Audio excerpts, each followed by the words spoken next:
Di WPS Spreadsheet, fungsi lookup yang pertama kali diperkenalkan adalah VLOOKUP.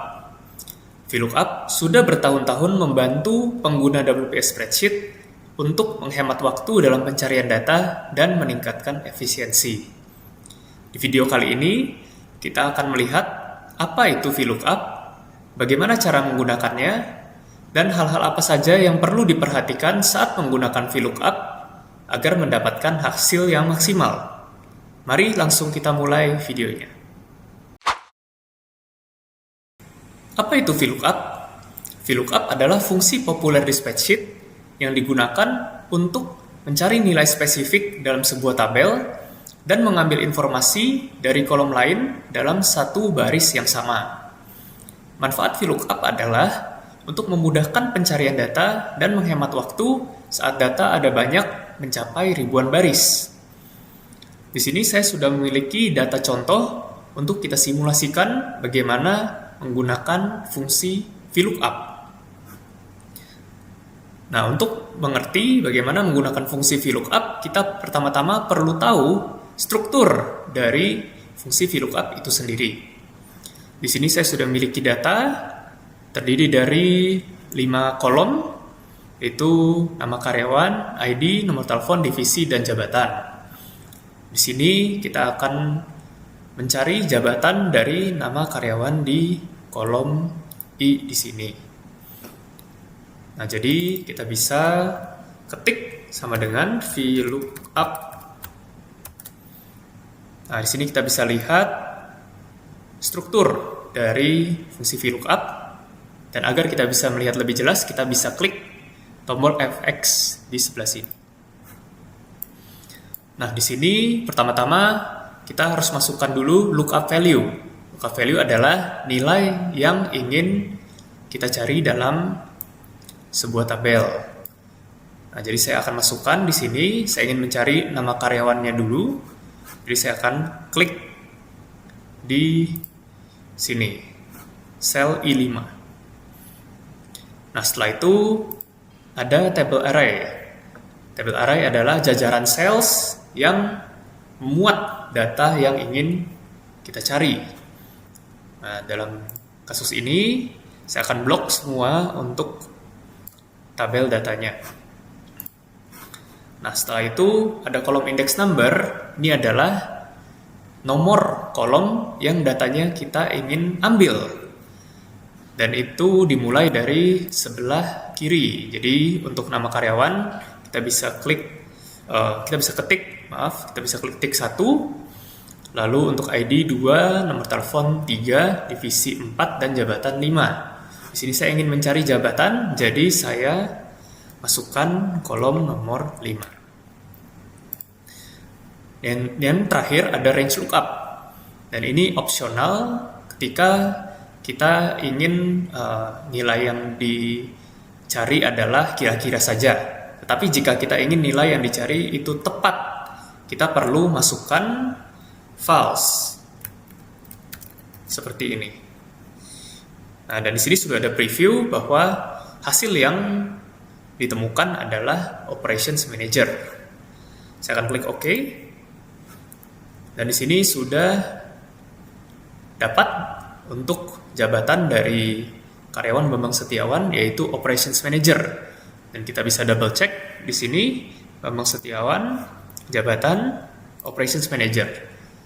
Jadi begitu caranya untuk menggunakan fungsi VLOOKUP. Kita juga bisa menggunakan VLOOKUP untuk mencari data di sheet yang berbeda. Di sini saya sudah memiliki nama karyawan dan jabatan. Nama karyawan sudah terisi dan saya ingin mencari jabatan. Ya, tetapi datanya tidak ada di sheet yang ini. Dan kan saya harus mencari di sheet yang berbeda. Maka kita bisa ketik VLOOKUP. Lalu kita masukkan lookup value, yaitu nama karyawan di sini yang ingin kita cari jabatannya. Lalu untuk table array, kita bisa referensikan tabel dari sheet yang berbeda. saya klik untuk sheet data karyawan dan saya blok di sini untuk tabel datanya. Saat kembali, tabel array-nya mereferensikan sheet data karyawan dengan range-nya A2 sampai E16. Setelah itu, untuk kolom index number, saya ingin mendapatkan nilai untuk jabatannya, maka saya ketik 5. Dan yang terakhir penting, karena ingin mendapatkan nilai yang tepat, jadi saya ketik false. Sudah selesai. Nah, dan dapat bahwa jabatannya karyawan Eko Prasetyo adalah IT support. Dan kita bisa double check. Di sini nama karyawan Eko Prasetyo dan jabatannya adalah IT support. Demikian caranya untuk menggunakan VLOOKUP di sheet yang berbeda. Selanjutnya, hal-hal apa saja yang perlu diperhatikan saat menggunakan fungsi VLOOKUP? Yang pertama adalah absolute reference. Di sini saya sudah memiliki data contoh dan kita sudah menemukan jabatan dari karyawan Bambang Setiawan, yaitu Operations Manager, dengan menggunakan rumus VLOOKUP. Di sini saya ingin mencari jabatan untuk karyawan Yusuf Hidayat dan Budi Santoso menggunakan autofill dari WPS spreadsheet. Di sini saya tinggal drag down ke bawah dan sudah di autofill oleh WPS spreadsheet untuk karyawan Yusuf Hidayat dengan jabatan sistem analis. Itu benar. Tetapi lihat di sini bahwa karyawan Budi Santoso tidak ada jabatannya di sini, tidak ada nilainya. Ada sebuah error di sana. Dan ini setelah ditelusuri adalah karena di sini, yaitu tabel array yang berubah. Dia turun. Harusnya dari A2 sampai E16, tapi dia turun menjadi dari A4 sampai E18. Jadi sini pentingnya kita menggunakan absolute reference untuk mengunci, yaitu nilai dari jajaran data di tabel ini. Nah, saya akan kembali ke sini. Nah, di sini untuk tabel array kita bisa tambahkan absolute reference memakai simbol $, ataupun dengan shortcut F4. Nah, seperti ini. Tambahkan. Nah, ini adalah absolute reference. Lalu saya klik OK. Dan saya kembali menggunakan autofill dari WPS spreadsheet. Nah, bisa dilihat di sini bahwa di sini tabel array-nya sama sekali tidak berubah dari karyawan Bambang Setiawan sampai karyawan Budi Santoso tidak berubah menggunakan absolute reference. Baik, demikian untuk tip yang pertama, hal-hal yang perlu diperhatikan saat menggunakan fungsi VLOOKUP. Hal kedua yang perlu diperhatikan saat menggunakan fungsi VLOOKUP adalah perlu sortir data saat ingin menemukan data yang kira-kira, yaitu data yang bukan data yang tepat. Sini saya sudah memiliki contoh datanya. Dan kita ingin menemukan nilai ya daripada murid-murid di kolom A ini.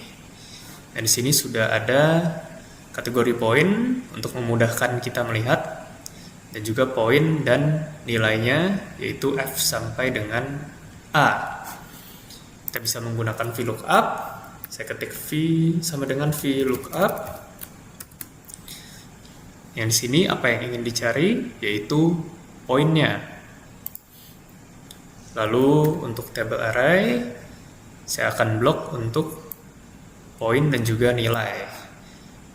Jangan lupa menggunakan absolute reference, yaitu tanda dolar. Setelah itu, yang ingin kita cari adalah nilai. Jadi masukkan kolom 2. Nah, karena yang ingin dicari adalah nilai yang kira-kira, jadi kita bisa biarkan saja, kita bisa tutup kurung, ataupun kita bisa ketik true. Seperti ini. Nah, di sini sudah ada nilai untuk murid Budi Santoso adalah nilainya C.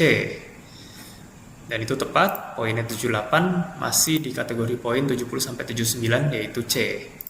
Dan saya bisa drag ke bawah sini, dan WP Spreadsheet akan autofill nilai berdasarkan fungsi VLOOKUP di sini. Yang perlu diperhatikan di sini adalah ketika kita ingin menggunakan true ya, atau mencari nilai yang kira-kira, di sini kita perlu urutkan dari bawah ke atas, atau dari di sini poin yang terendah ke yang tertinggi. Maka kalau saya misalnya di sini saya ubah, dan di sini nilainya menjadi not available. Demikian untuk hal yang perlu diperhatikan yang kedua. Hal ketiga yang perlu diperhatikan saat menggunakan fungsi VLOOKUP adalah adanya spasi yang tersembunyi. Contohnya seperti di data ini, nama karyawannya sudah benar, Bambang Setiawan ada di sini, Yusuf Hidayat juga ada di sini, dan jabatannya juga sudah terisi dengan baik. Tapi untuk karyawan Budi Santoso yang juga sebenarnya ada di data, tetapi jabatannya di sini tidak ada nilainya. Dan ini dikarenakan adanya spasi yang tersembunyi di sini yang saya tambahkan. Nah, cukup mudah. Saya cukup hapus saja spasinya, klik enter, dan nilai dari VLOOKUP-nya kembali tersedia. Itu perlu diperhatikan agar tidak mendapatkan error. Hal keempat yang perlu diperhatikan saat menggunakan fungsi VLOOKUP adalah aturan sebelah kiri. Dan ini juga merupakan satu hambatan dalam menggunakan rumus ataupun fungsi VLOOKUP. Di sini saya memiliki data contoh dengan ID sebagai kolom paling sebelah kiri, lalu nama karyawan, nomor telepon, divisi, dan juga jabatan. Saya ingin mencari ID dari nama karyawan berikut, dan di sini saya sudah masukkan rumus VLOOKUP, tetapi tidak ada nilai yang saya dapatkan. Kalau kita lihat lebih lanjut, di sini lookup value-nya adalah nama karyawan. Sementara di data ini nama karyawan berada di kolom nomor 2. Dan ID yang ingin saya cari ada di kolom nomor 1. Nah, maka di sini adalah hambatan atau kekurangan dari fungsi VLOOKUP, yaitu dia tidak bisa mencari ke sebelah kiri. Di sini nama karyawan ada di sebelah kanan dari ID, maka tidak bisa mencari ke sebelah kirinya. Nah, untuk memperbaikinya cukup mudah. Di sini saya akan copy datanya, lalu saya pindahkan ke sebelah kiri dari ID. Lalu yang di sini saya delete, dan rumusnya saya perbaiki sedikit. Untuk table array-nya saya blok di sini. Jangan lupa untuk menggunakan absolute reference. Nah, lalu untuk kolom index number-nya bukan 1 tetapi 2, karena ID sekarang berada di kolom 2. lalu klik OK. Nah, di sini sudah mendapatkan nilainya dan saya bisa drag untuk autofill. Nah, maka sudah diperbaiki untuk fungsinya. Dan itu adalah sesuatu yang perlu kita ingat dalam menggunakan fungsi VLOOKUP. Hal berikutnya yang perlu diperhatikan dalam menggunakan fungsi VLOOKUP adalah bahwa VLOOKUP berhenti di kecocokan pertama. Contohnya, di sini saya memiliki data dengan nomor pesanan, ID pelanggan, nama pelanggan, dan jumlah. Dan saya ingin mencari menggunakan VLOOKUP, yaitu jumlah pembelian dari ID pelanggan 140, yaitu Ibu Lina Marlina. Dan kalau kita perhatikan di data ini, Ibu Lina Marlina ini melakukan pembelian sebanyak 3 kali. Di sini yang pertama, ini yang kedua, dan di sini yang ketiga. Nah, dan seperti sebelumnya, kita akan menggunakan VLOOKUP dengan cara yang sama. Saya ketik sama dengan VLOOKUP. Lookup value-nya ini ID pelanggannya 140. Jangan lupa dikasih absolute reference. Lalu untuk table array, saya akan blok data ini, diberikan juga absolute reference. Setelah itu kolom index number-nya, jumlah itu ada di kolom 3. Lalu yang terakhir, false. Klik OK. Nah, hasilnya adalah 55.000. Nah, tetapi Ibu Lina Marlina juga melakukan pembelian kedua dan ketiga dengan jumlah yang berbeda, yaitu 64.000 dan 94.000. Nah, dan di sini VLOOKUP tidak bisa menemukan kecocokan kedua dan kecocokan ketiga dan seterusnya. Maka, apa yang bisa kita lakukan? Kita bisa menggunakan kolom pembantu. Yaitu seperti di sini, kolom pembantu yang sudah saya buat sebelumnya.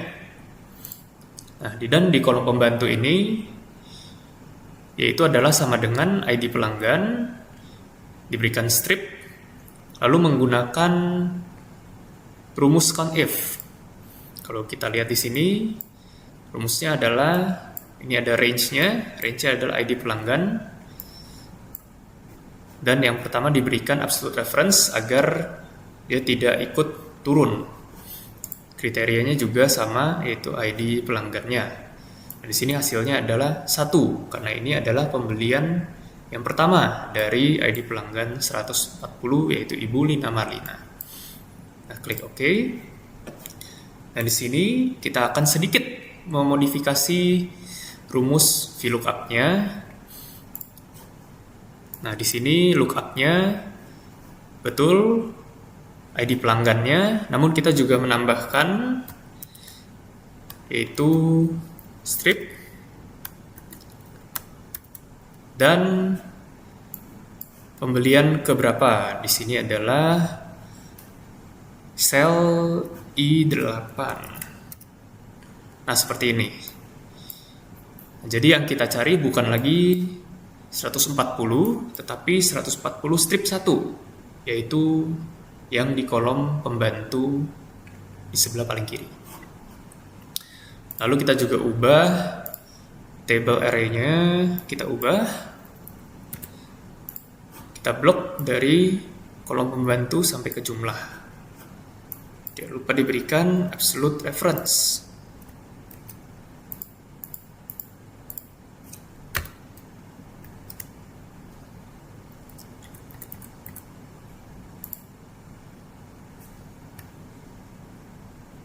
Ya, seperti ini. Setelah itu kolom index number juga berubah. Bukan 3 lagi, tetapi 5. Dan range lookup tetap false. Nah, hasilnya sama 55.000, tetapi di sini kita bisa lakukan drag down. Nah, ketika dilakukan drag down, hasilnya berubah Jadi menemukan kecocokan yang kedua dan juga yang ketiga, yaitu 64.000 dan 94.000. Nah, ini adalah salah satu cara untuk mensiasati bagaimana kekurangan VLOOKUP yang tidak bisa menemukan kecocokan kedua, ketiga, dan selanjutnya. Selanjutnya kita akan melihat bagaimana caranya menangani error dalam fungsi VLOOKUP. Di sini saya sudah melakukan VLOOKUP untuk menemukan jabatan dari nama karyawan di kolom I. Dan ini juga sudah sesuai dengan data di sebelah sini. Nah, apa jadinya kalau saya masukkan nama yang tidak ada di nama karyawan ini? Contohnya Bayu Nugroho. Nah, ketika saya masukkan nama karyawan yang tidak ada di data ini, hasilnya menjadi seperti ini. Tulisannya NA. Nah, ini kita bisa ubah tulisannya dengan cara saya akan ubah di sini menggunakan fungsi if NA. Seperti ini. Untuk value-nya tetap menggunakan fungsi VLOOKUP yang sebelumnya.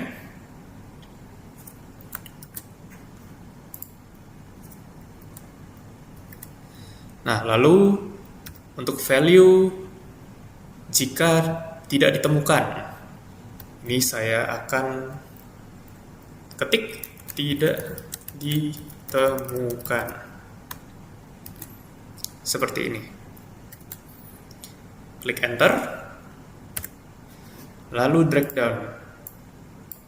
Nah, jadi pesannya berubah, bukan NA lagi, tetapi menjadi tidak ditemukan. Ini adalah cara bagaimana untuk menangani error dalam fungsi VLOOKUP. Untuk video kali ini sampai di sini. Silakan like, share, dan juga subscribe apabila video ini berguna untuk Anda. Sampai jumpa di video selanjutnya.